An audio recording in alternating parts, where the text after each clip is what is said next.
because Spectrum City was involved with the transition from DJing and all that stuff to making beats.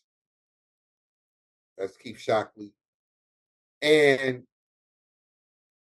what they did was develop something for the community, all local rappers that wanted to be a rapper or whatever that wanted, listen, come down here and y'all can, if you got a rap crew or whatever, give you a beat and you make your little rap song or whatever and stuff like that.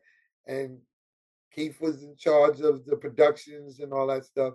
And then next thing you know, these songs that was on cassettes were being played on the radio station. So it seemed like that we in the Long Island neighborhoods of Freeport, Roosevelt, Uniondale, and Hempstead, we were making records. I became part of a group called Townhouse 3, not rapping or anything.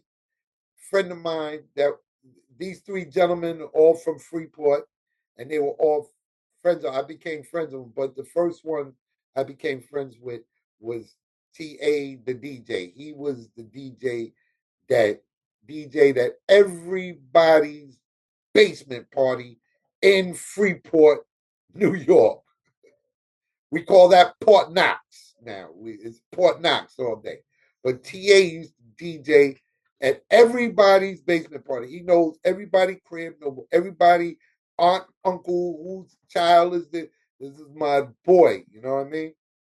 And he had a rap group featured Pep and Jarwell. They had something going on way before I knew them. So, that's a different story. I'll be telling their story. But as far as I'm concerned, um, I ran into TA. TA had a group. We became friends. And then meeting Jarwell, God rest his dead, and Pep. And next thing you know, I'm just hanging out with them.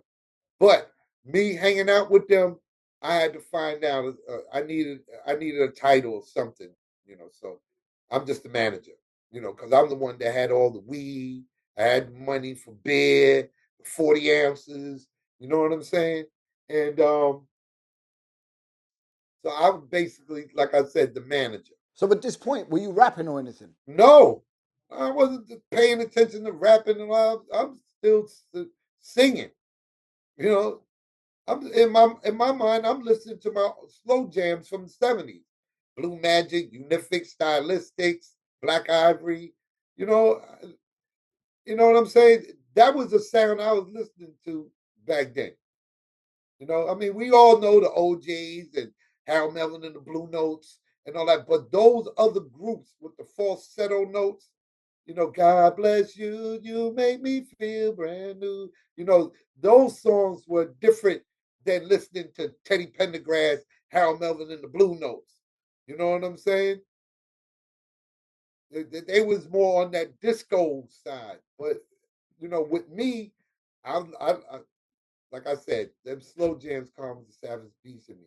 But going back to TA and I joined them. I mean, I was just hanging out with them.